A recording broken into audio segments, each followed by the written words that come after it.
Hello friends, আমি এই ভিডিওতে বলবো একটা very interesting topic, infinitive. English গ্রামারের topic, very important topic for everyone. So infinitive কি, হোয়াট ইজ কল্ড ইনফিনিটিভ, ইংলিশেও বলবো, খানিকটা বাংলাতেও বলবো, যাদের যেটা সুবিধা হবে তাদের জন্য সেটা।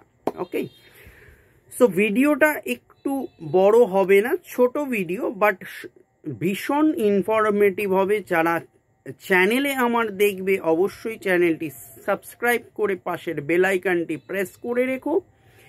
আর যারা ফেসবুকে দেখবে, আমার পেজে দেখবে, অবশ্যই পেজটাকে একটা লাইক আর ফলো করে রেখো এই ধরনের এডুকেশনাল ভিডিও পাওয়ার জন্য। So what is called infinitive, আমি এই ভিডিওতে বলবো ইনফিনিটিভ কাকে বলে, ডেফিনিশন, ক্যারেক্টারিস্টিক্স অফ ইনফিনিটিভ, ইনফিনিটিভের বৈশিষ্ট্য, ক্লাসিফিকেশন অফ ইনফিনিটিভ, ইনফিনিটিভকে কভাগে ভাগ করা যায় ও কি কি, এবং তাদের ইউজেস, ব্যবহার উইথ এক্সাম্পল, উদাহরণ। ওকে, সো ডিটেলটা এই ভিডিওতেই তোমরা সবটা পেয়ে যাবে। So keep watching the video. Okay, so let's start. The infinitive consists of two words,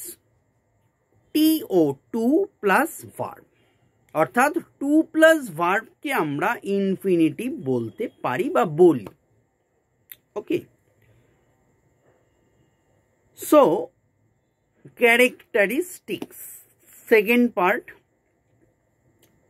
characteristics I mean বৈশিষ্ট্য, ইনফিনিটিভের বৈশিষ্ট্য। নাম্বার ওয়ান, চারটে উল্লেখযোগ্য বৈশিষ্ট্য বলবো, চারটে। নাম্বার ওয়ান, ইনফিনিটিভের কোনো সাবজেক্ট বা কর্তা থাকে না। টু, ইনফিনিটিভের কোনো পার্সন বা নাম্বার হয় না। থ্রি, ইনফিনিটিভের একটি মাত্র ভার্ব ফর্ম হয়, যে ভার্ব ফর্মটি বেস ফর্ম হয়। ফোর, অ্যাট লাস্ট, ইনফিনিটিভের আগে বা পূর্বে সাধারণত বা প্রায় সময় টু বসে, কিছু কিছু ক্ষেত্রে টু বসে না, এক্ষেত্রে এদের বেয়ার ইনফিনিটিভ বলা হয়। So next, classification of infinitive. Infinitives are two types, দু ধরনের ইনফিনিটিভ হয়। Number one, noun infinitive. Number two, qualifying infinitive. So noun, what is called noun infinitive? When the infinitive is used like a noun, যখন infinitive নাউনের মতো ব্যবহৃত হয় তাকে noun infinitive বা সিম্পল ইনফিনিটিভ বলা হয়।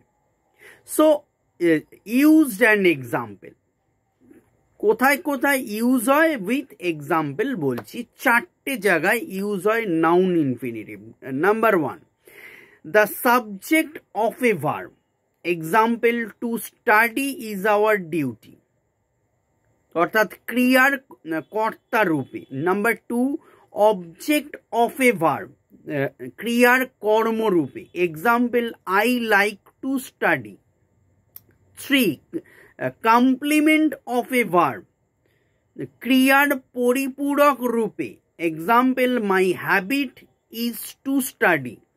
Four, use, object of a preposition, প্রিপোজিশনের কর্মরূপে বসে, example, he is about to study. Okay, next, number two classification, qualifying infinitive কি বলছে? So when the infinitive is used to qualify a noun, verb or adjective, it is called qualifying infinitive. It uses an example, four uses with example. Number one, to qualify an adjective, adjective ke bisheshito kore, example, I am glad to meet you. 2. Uses number 2 to qualify a verb, usually to express purpose. উদ্দেশ্য প্রকাশে ক্রিয়াকে বিশেষিত করতে। Example, I want to know your identity. 3. Use number 3 to qualify a noun. নাউনকে বিশেষিত করতে। Example, here is a house to let. 4. To qualify a sentence. একটি বাক্যকে বিশেষিত করতে। Example, to be frank, I don't like him. So ভিডিওটি ভালো লাগলে অবশ্যই একটা like দিও, প্রচুর ভিডিওটা শেয়ার করো। ভালো থেকো, অল দ্য বেস্ট, বাই।